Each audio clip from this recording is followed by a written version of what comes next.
Hey everyone, welcome to Devotionables, brief devotions for busy people.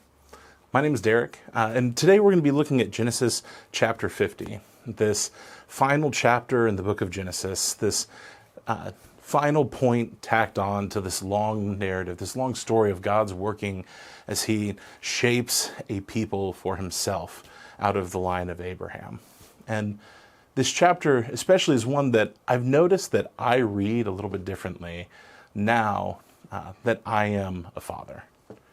If you don't know, I and my wife Brittany have 4 kids. We have 2 boys and 2 girls, and the 2 boys are definitely little boys who fight and push and don't share very well. And we have a lot of good opportunities to have conversations about forgiveness with them.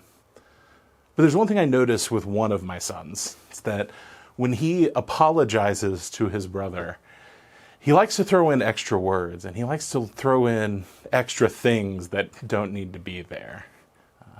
In particular, one thing he says almost every time is that he did something accidentally.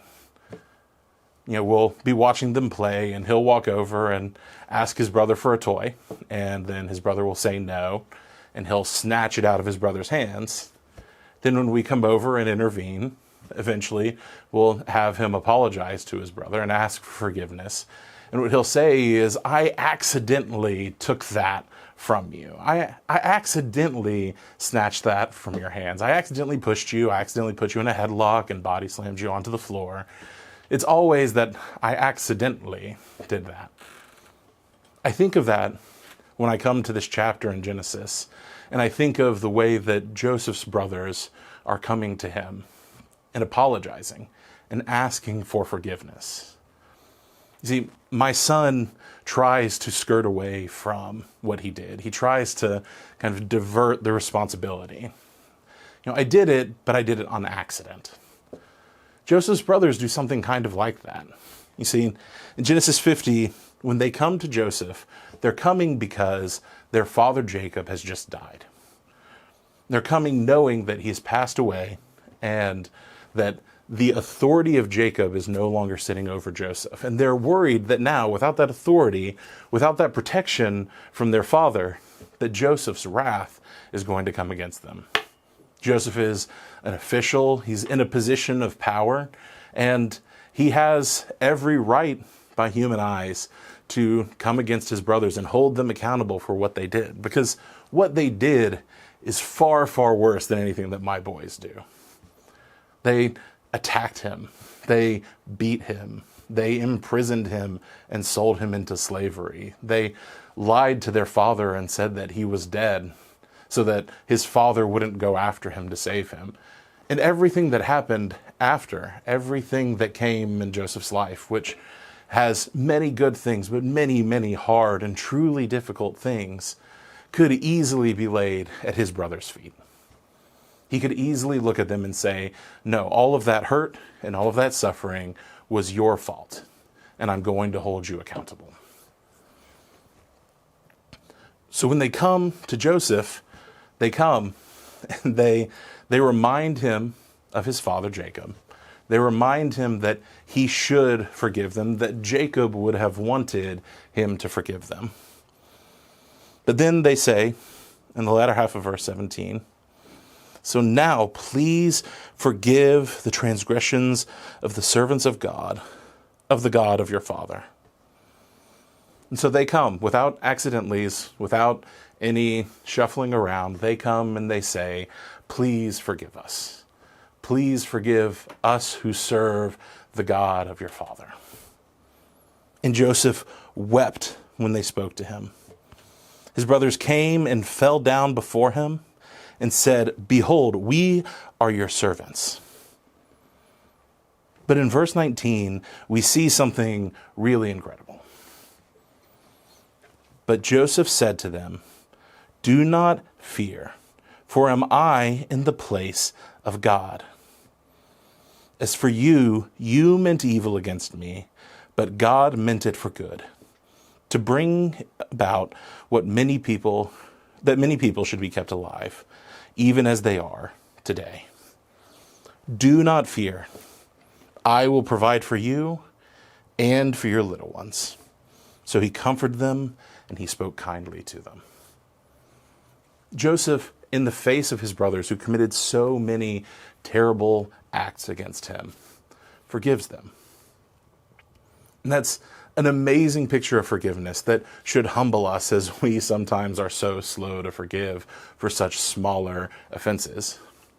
But look at the basis that Joseph gives.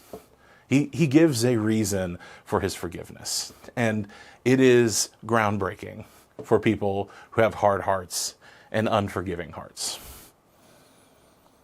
Joseph says to them, "Do not fear, for am I in the place of God?" He doesn't start with their relationship. He doesn't start with the brokenness that exists between he and his brothers. He doesn't start there in the hurt. What he does first is remembers the God who they serve. And he says, "Am I in God's place?" He could be saying a few things there. He could be talking about God's sovereignty. And he could be remembering all of the things that God has done through his brother's actions and through his life. He also is probably remembering that God is the one who judges, that it is up to God to judge evil or good, and it is up to God to punish or to bless. It's a theme that we have seen in this book of Genesis as we roll through, and it's a theme that we see throughout the Bible. But it's a theme that we've seen again and again in Joseph's family, generations coming to now. And Joseph does what sometimes other members of his family have not. And he recognizes that I am a man and that God is sovereign above us. And he says, "Am I in God's place? Is it my job to give blessing or evil?" It's like, God is sovereign, and see the good that God has done. It's a wonderful example of Joseph's faithfulness. His forgiveness is tied to his faithfulness to remember what God has done, but that doesn't come in a vacuum. This passage is bookended by promises of God being actively fulfilled.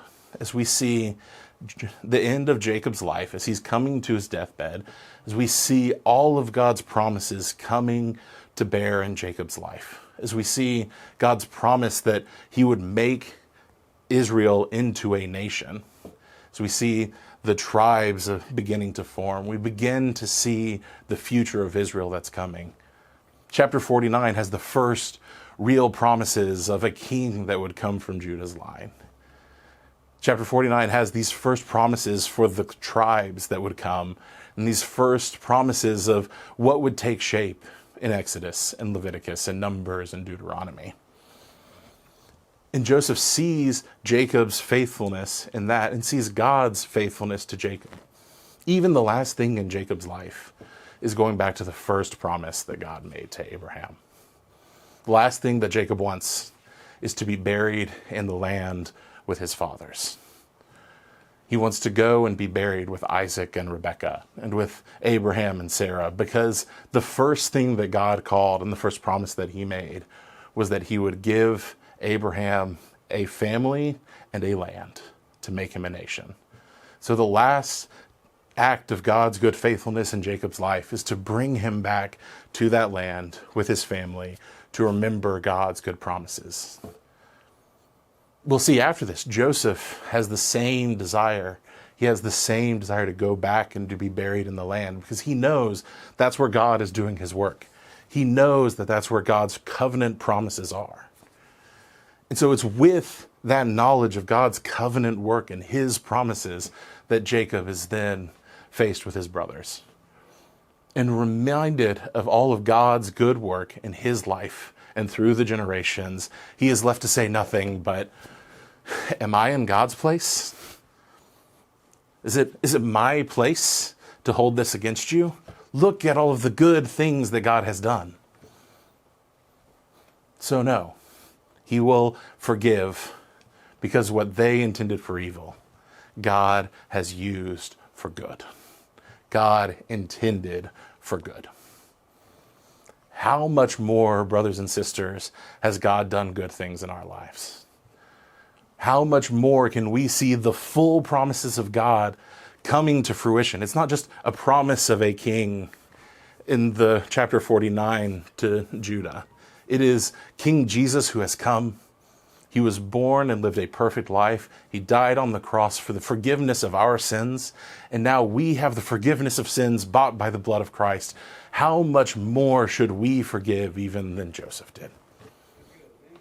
But sometimes we're stingy with grace that God lavishes upon us. Sometimes we need to remember God's covenant promises too.